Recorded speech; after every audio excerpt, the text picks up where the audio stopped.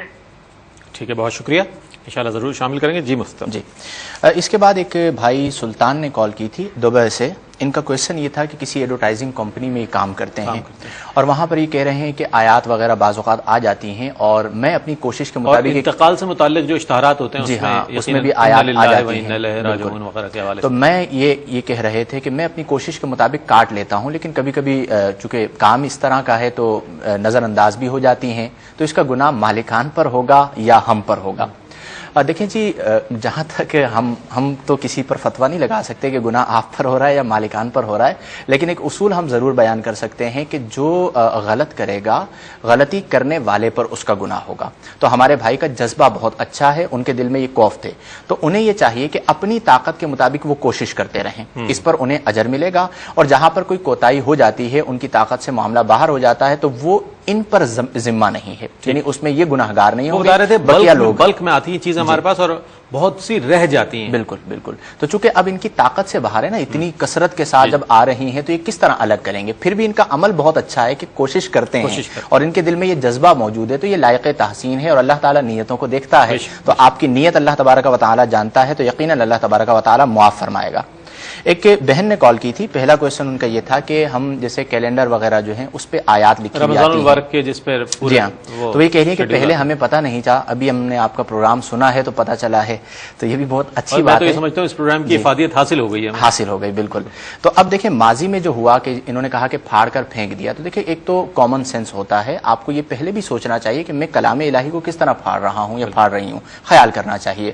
لیکن اگر غلطی میں ایسا ہو گیا تو خطا اور غلطی غلطی جو ہے وہ اٹھا لی گئی ہے. اللہ تبارک و تعالیٰ کا خصوصی فضل ہے امت مسلمہ پر, لہذا اس کا جو انہوں نے کہا کہ کوئی کفارہ دینا ہوگا, تو یہ یاد رکھیں کہ مالی جو کفارہ ہوتا ہے وہ صرف انہی مقامات پر ہوتا ہے جہاں پر شریعت نے مالی کفارہ بیان کر دیا.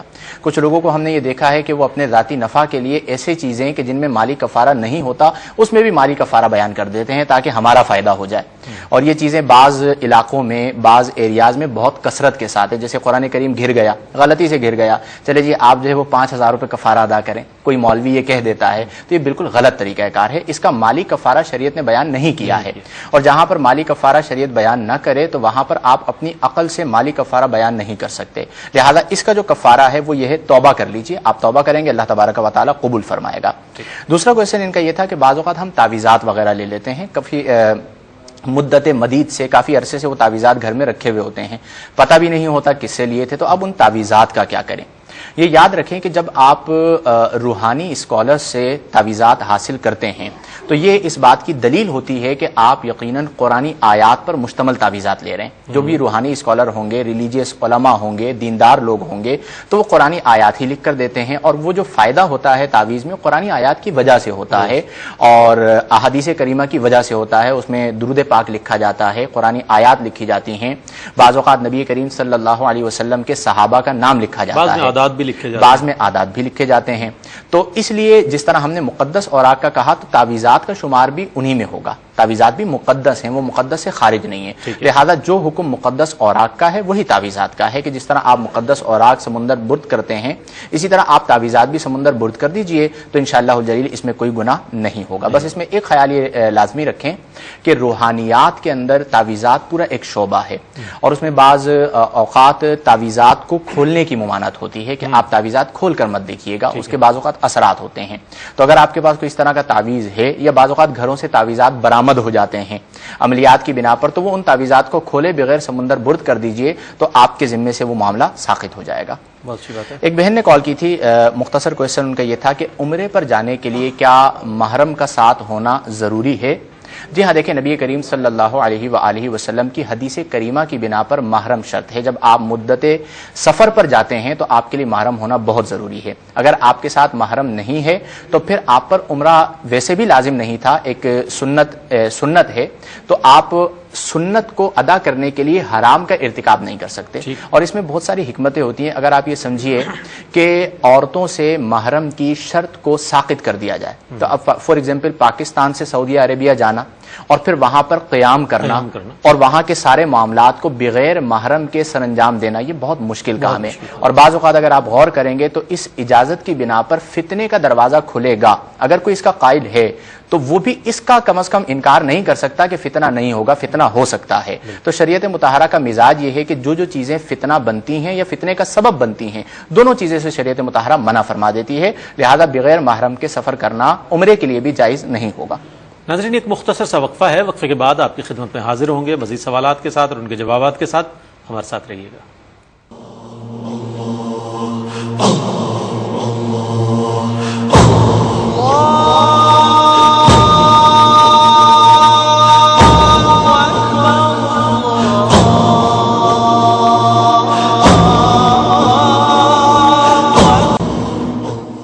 خوش آمدید ناظرین, آپ دیکھ رہے ہیں پروگرام الاسلام اور آپ کے سوالات, مفتی صاحب کے جوابات. ایک آف ایئر کالر ہمارے ساتھ تھے اور انہوں نے یہ کہا, گجرانوالا سے غالباً, کہ رکوع میں کیا پڑھنا چاہیے اور سجود کی حالت میں کیا پڑھنا چاہیے. مفتی صاحب یہ سوال بھی شامل کر لیجیے اپنے سوالات میں, اور میں چاہوں گا جوابات عنایت. بالکل, اس سے پہلے ہم نے عمرے کے حوالے سے سوال مکمل کیا تھا, اس کے بعد اگلا کویشچن یہی آ گیا. افضل بھائی نے گجرانوالا سے کال کی کہ رکوع اور سجود کی تسبیحات کیا ہیں. رکوع کی تسبیح ہے سبحان ربی العظیم, اور سجدے کی تسبیح ہے سبحان ربی الاعلی.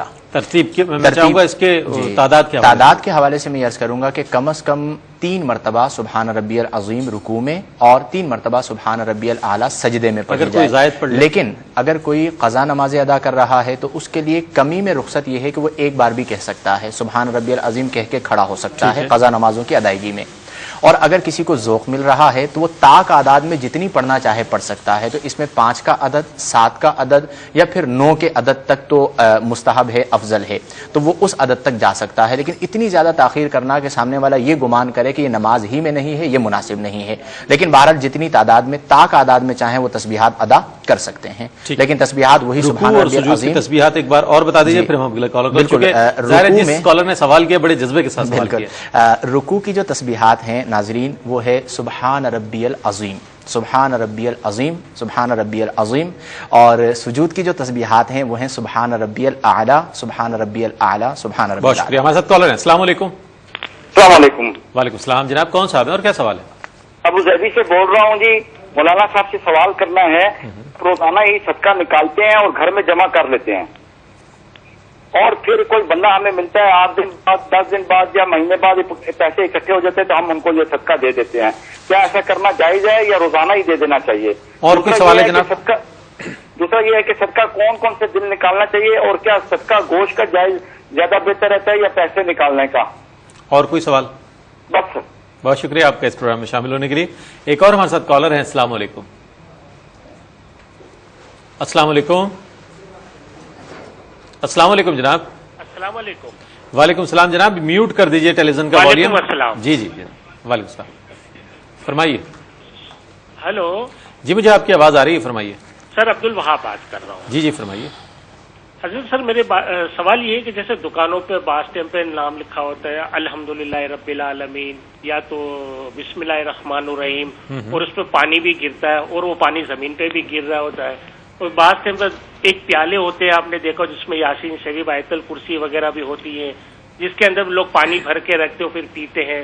تو اگر اس میں مٹی وغیرہ یا کوئی بھی ایسی ہو جائے تو بعض ٹائم پہ پھر اس کا کیا مطلب وہ ہوتا ہے کہ وہ چیز اگر اس میں کوئی غلط خدا نخواستہ کوئی غلط. عبد الوہاب صاحب بہت شکریہ ادا کروں گا میں آپ کا کہ آپ نے ایک اور جہت اس کی ہمارے ذہنوں میں روشن کر دی کہ وہ پیالے یا وہ برتن کے جس پر قرآنی آیات لکھی ہوتی ہیں، عام طور پر آیت الکرسی یا سورہ یاسین کے نقش ہوتے ہیں، اس حوالے سے ضرور بات کریں گے چونکہ آج مقدس اوراق کے حوالے سے ہم بات کر رہے ہیں. جی وہ سب کچھ فرمائیے گا.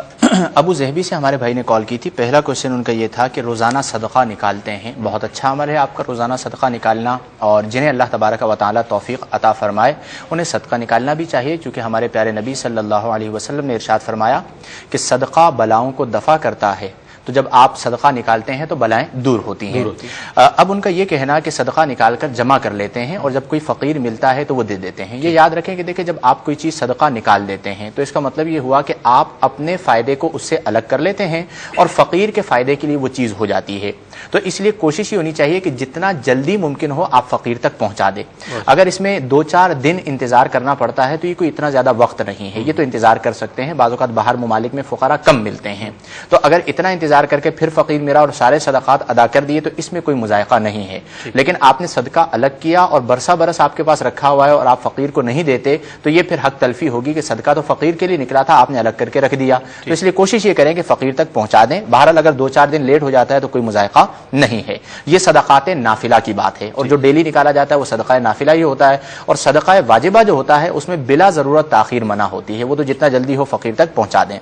کس دن صدقہ نکالیں؟ جس دن آپ تو روزانہ ہی نکال رہے ہیں تو بہت اچھی بات ہے، اس کے لیے کوئی دن خاص نہیں ہے. ہاں یہ ضرور ہے کہ جب آپ کے ساتھ معاملات بڑھ جائیں، کوئی برا خواب آپ دیکھ لیں تو میں اکثر یہ کہتا ہوں کہ آپ صدقہ دے دیا کریں، چونکہ خواب کی 2 ہی تعبیریں ہوتی ہیں، اچھی یا بری.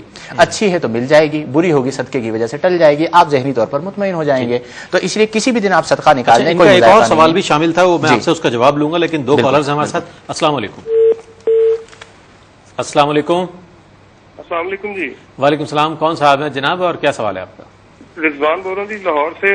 میرے ایک عزیز ہیں، وہ پچھلے ویک ان کی ڈیتھ ہو گئی، تو ان کی جو مسز ہیں نہ وہ کچھ کماتی ہیں نہ ان کی بچیاں چھوٹی ہیں، تو وہ مطلب اور ان کا کوئی کمانے والا نہیں ہے. عدت کا مسئلہ ہے کہ وہ علاج کے لیے باہر جانا چاہتی ہیں کہیں گھر سے باہر، تو کیا کریں؟ اور بچیوں کو تو باہر بھیجنے سے رہیں، وہ کیا ان کے لیے عدت مسٹ ہے؟ کیا وہ لازمی عدت پوری کریں گی؟ اور مطلب ہے وہ نہیں تو علاج کیسے کروائیں وہ اگر باہر جانا ہو تو؟ ٹھیک ہے، بہت شکریہ آپ کا اس پروگرام میں شامل ہونے کے لیے. آپ کا سوال نوٹ کر لیا گیا ہے، بہت شکریہ. ہمارے ساتھ ایک اور کالر ہیں. السلام علیکم. السلام علیکم. کال ڈراپ ہو گئی ہے. وہ سب جو پہلے کال جن کے جوابات آپ دے رہے تھے ان میں ایک سوال ایک اور انہوں نے یہ کیا تھا کہ گوشت کا صدقہ کرنا چاہیے یا ہم پیسے سے صدقہ جی دیکھیں صدقے کے حوالے سے یہ یاد رکھیں کہ ہمارے یہاں لوگوں کے ذہنوں میں یہ ہوتا ہے کہ شاید گوشت ہی کا صدقہ جو ہے وہ قبول ہے، بقیہ تمام صدقات جو ہیں وہ گویا کہ مردود ہیں، تو ایسا بالکل نہیں ہے۔ یہاں پر حکم لگتا ہے ضرورت کی بنا پر کہ آپ جسے صدقہ ادا کر رہے ہیں اس کی ضرورت کیا ہے۔ اب چونکہ گوشت وغیرہ فقراء کو کثرت کے ساتھ میسر نہیں ہوتا تھا تو ایک طریقہ چل پڑا کہ آپ گوشت کا صدقہ کرتے ہیں۔ پرندوں کو بھی ڈال دیا جاتا ہے؟ جی ہاں، اگر پرندوں کو بھی ڈالتے ہیں تو یہ بھی مخلوق کے نفع کے لیے تو ہے کہ مخلوق کو فائدہ ہو رہا ہے، لیکن جہاں پر جیسے ہمارے پاکستان میں انسانوں کو زیادہ ضرورت ہوتی ہے پرندوں کو پھر مل جاتا ہے تو ان کا خاص خیال رکھا جائے تو بہت بہتر ہے۔ لیکن بہرحال اگر کوئی گوشت کا صدقہ ادا کرتا ہے تب بھی درست ہے، اگر کوئی کسی فقیر کو رقم دے دیتا ہے اس کی ضرورت کے مطابق تب بھی صدقہ ادا ہو جائے گا۔ لیکن میں یہ ضرور عرض کروں گا کہ ضرورت کو دیکھنا بہت ضروری ہے۔ اس کی وجہ یہ ہے کہ صدقے کا مقصود ہی سامنے والے کی ضرورت کو پورا کرنا ہے، تو بعض اوقات رقم کی ضرورت ہوتی ہے، علاج کروانا ہوتا ہے، تو اس لیے اگر اس کی ضرورت اس طرح کی ہے تو پھر اسے رقم دے دی جائے تو بہت بہتر ہے۔ ایک کالر ہمارے ساتھ ایک اور آ گئے۔ السلام علیکم۔ وعلیکم ورحمۃ اللہ وبرکاتہ۔ السلام علیکم جناب۔ میں انعام اللہ بات کر رہا ہوں لکی مروت سے۔ جی جناب، کیا کہیں؟ میں نے تو پروڈیوسر صاحب سے کمٹ کیا کہ میں ایک ہی سوال کروں گا، لیکن اگر اجازت ہو تو میں 3 سوالات مختصر کروں۔ آپ کر دیں لیکن مختصر وقت میں کیجیے گا۔ جی، میرا پہلا سوال یہ ہے کہ مفتی جب فتویٰ دیتا ہے تو اس کی قانونی حیثیت کیا ہوتی ہے، یعنی وہ واجب العمل یا واجب التعمیل ہوتی ہے؟ اور میرا دوسرا سوال یہ ہے کہ ایک مذہب کا مقلد ہے تو وہ دوسرے مذہب میں کسی مسئلے پر فروعی ہو یا اصولی ہو اس پر عمل کر سکتا ہے؟ تیسرا سوال ہے کہ اگر ایک نماز میں کوئی غلطی آ جائے اور وہ نمازی سجدہ سہو ادا کرے، پھر سجدہ سہو اور سلام کے درمیان کوئی اور غلطی ہو جائے جس پر سجدہ سہو لازم ہو جاتا ہے، تو کیا وہ دوسری مرتبہ سجدہ سہو کر لے گا؟ تھینک یو سو مچ۔ بہت شکریہ آپ کا جناب۔ ایک اور ہمارے ساتھ کالر ہیں۔ السلام علیکم۔ السلام علیکم۔ السلام علیکم۔ السلام علیکم جناب، کال ڈراپ ہو گئی ہے۔ میں جتنے ہمارے پاس سوالات ہیں ان پر ہی آج اکتفا کریں گے، غالباً چونکہ ان کے جب تک جوابات آئیں گے پروگرام کا وقت مکمل ہو جائے۔ کیا فرمائیں گے؟ عبد الوہاب بھائی نے کال کی تھی، ان کا پہلا کویشچن یہ تھا کہ ہم دیکھتے ہیں کہ دکان وغیرہ پر بھی بسم اللہ الرحمن الرحیم یا الحمدللہ وغیرہ لکھا جاتا ہے اور اس پہ بھی پانی پڑتا ہے، پھر وہ زمین پر گرتا ہے، تو کیا حکم ہوگا؟ یہ یاد رکھیں کہ ادب کا جو مدار ہوتا ہے، ادب کی جو بنیاد ہوتی ہے وہ عرف ہوتا ہے۔ عرف میں جس چیز کو ادب سمجھا جائے وہ ادب بنتا ہے، جسے بے ادبی سمجھا جائے وہ بے ادبی بنتا ہے۔ اب ہمارے ہاں لوگ جو اس طرح کے نام رکھتے ہیں یقیناً یہ ایک اچھا طرز عمل ہے، اگر یہ نہ رکھے جاتے تو لوگ پھر اس پر گفتگو کرتے، دیکھو جی ہم کیسے مسلمان ہیں، ہم تو اللہ کے نام پر دکان کا نام نہیں رکھتے ہیں۔ تو یہ ایک اچھا عمل ہے کہ وہ ایک اچھا، لیکن جو اس طرح کے نام رکھیں ان کی ذاتی ذمہ داری یہ ہے کہ پھر اس کے تقدس کا بھی خیال رکھیں، اس پہ مٹی آ کے لگ رہی ہے، اس پہ اگر پرندے آ کے گندگی کر رہے ہیں تو صفائی ستھرائی کا خاص خیال رکھیں۔ ان کا عمل اچھا ہے لیکن صفائی ستھرائی نہ کرنا یہ بہت برا عمل ہے، تو دونوں چیزوں میں بیلنس کرنا ضروری ہے۔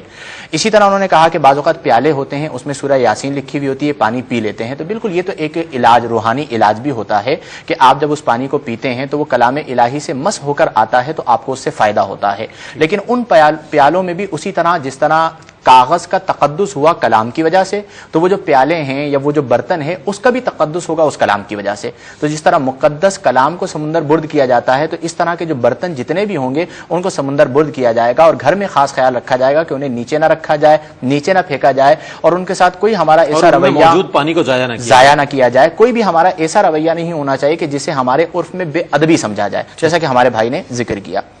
اسی طرح ہمارے بھائی رضوان بھائی نے کال کی تھی لاہور سے، انہوں نے کہا کہ میرے کوئی عزیز ہیں، ان کا انتقال ہو گیا، بیوہ ہیں، بچے ہیں اور ان کی عدت ہے، تو کیا وہ علاج کے لیے باہر جا سکتی ہیں یا نہیں؟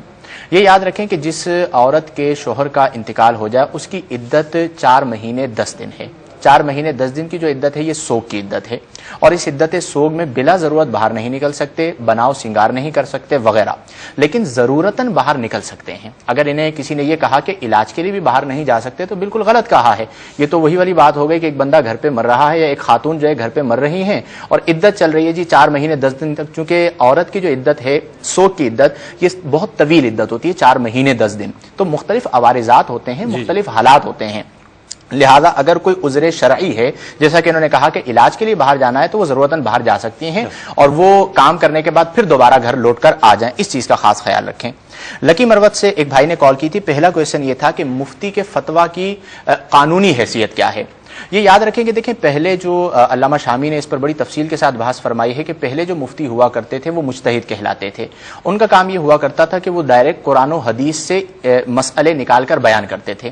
ہمارے دور میں جو مفتی ہیں یہ ناقل مفتی کہلاتے ہیں. ناقل مفتی ہونے کا مطلب یہ ہے کہ فتاوی کی جو کتابیں ہیں، فتاوی شامی ہے، اسی طرح نحل الفائق ہے، بحر الرائق ہے، فتاوی عالمگیر ہے، فتاوی قاضی خان ہے یا در مختار ہے، دیگر جتنی بھی کتابیں ہیں کتب فقہ ہیں ان سے فتووں کو نقل کرتے ہیں، تو یہ ناقل مفتی کہلاتے ہیں. اور اگر کوئی مفتی فتویٰ دے دیتا ہے تو اس کی قانونی حیثیت کیا ہوگی؟ تو دیکھیں فتوے کا مطلب مفتی کا اپنی رائے کو بیان کرنا نہیں ہوتا، اس کی کوئی حیثیت نہیں ہوتی. فتوے کا مطلب ہوتا ہے قرآن و حدیث کی بات کو بیان کرنا، اور قرآن و حدیث کو بیان کرنا یعنی قرآن و حدیث کا حکم آپ تک پہنچانا، تو اس کی قانونی حیثیت لازمی یہ ہوگی کہ اسے ایکسیپٹ کیا جائے، چونکہ قرآن و حدیث اللہ اور اللہ کے رسول کا حکم ہے. تو جو بھی قانون ہے، جیسے ہماری مملکت اسلامی ہے تو یہاں پر فتووں کو باقاعدہ مانا جاتا ہے. اور ہمارے جو مفتی اعظم پاکستان ہیں، جو بڑے مفتیان کرام ہیں، وہ جب فتویٰ دیتے ہیں تو ان کی بڑی اہمیت و حیثیت ہوتی ہے اور اسے قانونی طور پر بھی ماننا چاہیے. اور اس کے علاوہ بھی جب کسی کے پاس فتویٰ پہنچے تو وہ ناراض مت ہو کہ مفتی نے میرے خلاف فتویٰ دے دیا. مفتی کو چیلنج کرنے والا گنہگار ہوگا؟ دیکھیں فتوے کو چیلنج کرنے کی دو صورتیں ہوتی ہیں. ایک صورت تو یہ ہوتی ہے کہ بعض اوقات جو ہے مفتی ایسا فتویٰ دیتا ہے کہ جس میں علمی طور پر کوئی سقم ہوتا ہے، کوئی کمزوری ہوتی ہے، اور کوئی دلیل کے ساتھ اسے چیلنج کرتا ہے، تو یہ تو علمی اختلاف ہوتا ہے، یہ ہو سکتا ہے. اور یہ فتاویٰ میں باقاعدہ ہمارے یہاں ہوتا بھی ہے کہ ایک فتوے کی کتاب جاری ہوئی، اس میں ایک فتویٰ تھا، دوسری کتاب کے اندر اس کا رد کر دیا گیا.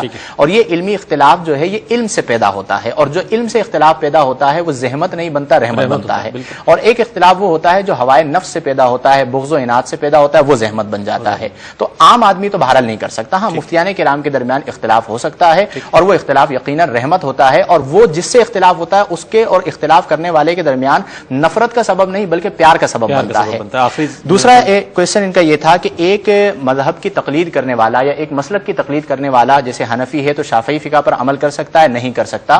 جو حنفی ہے وہ حنفی فقہ کو فالو کرے گا. اگر مختلف فقہوں کو فالو کرنا شروع کر دے گا تو پھر وہ ہوائے نفس کی اتباع کر رہا ہوگا. مثال کے طور پر عورت چھو لے، وضو ٹوٹ جاتا ہے امام شافعی کے نزدیک. خون نکل کے بہہ جائے، وضو ٹوٹ جاتا ہے امام اعظم کے نزدیک. اب جس کا خون نکل کے بہہ گیا، امام اعظم کے مطابق اس کا وضو ٹوٹ گیا تھا، فقہ شافعی کے مطابق نہیں گزرا. اب وہ کہتا نہیں جی میں فقہ شافعی کو فالو کروں گا، میرا وضو تو نہیں ٹوٹا. اگر کوئی شافعی ہے اسے عورت نے چھو لیا، وضو ٹوٹ گیا، وہ کہتا نہیں جی فقہ حنفی کے مطابق نہیں ٹوٹتا، میں فقہ حنفی کو فالو کروں گا. یہ غلط طریقہ کار ہے. آخری کویشچن انہوں نے کیا کہ نماز میں اگر سجدہ سہو ہو جائے تو اگر متعدد غلطیاں ہو جائیں تو کیا ایک سجدہ سہو کفایت کرتا ہے؟ تو یہ یاد رکھیے کہ سجدہ سہو سے پہلے جتنی بھی غلطیاں ہو جائیں گی ایک سجدہ سہو ان تمام کو کفایت کر دے گا. اس کے بعد آپ کو دوبارہ سجدہ کرنے کی ضرورت نہیں ہے. آپ نے تمام ہی سوالات کے جوابات بہت ہی خوبصورت انداز میں دیے. مفتی محمد شاہد صاحب ماشاءاللہ مستقل اسپیکر ہیں اس پروگرام کے، گیسٹ اسپیکر، اور یہ جوابات دیتے ہیں. آج مجھے ذمہ داری ملی تو میں نے آپ کی خدمت میں سوالات پیش کیے. اس کے ساتھ ہی ہم آپ سے اجازت چاہیں گے. رئیس احمد کو اجازت دیجیے. اللہ حافظ.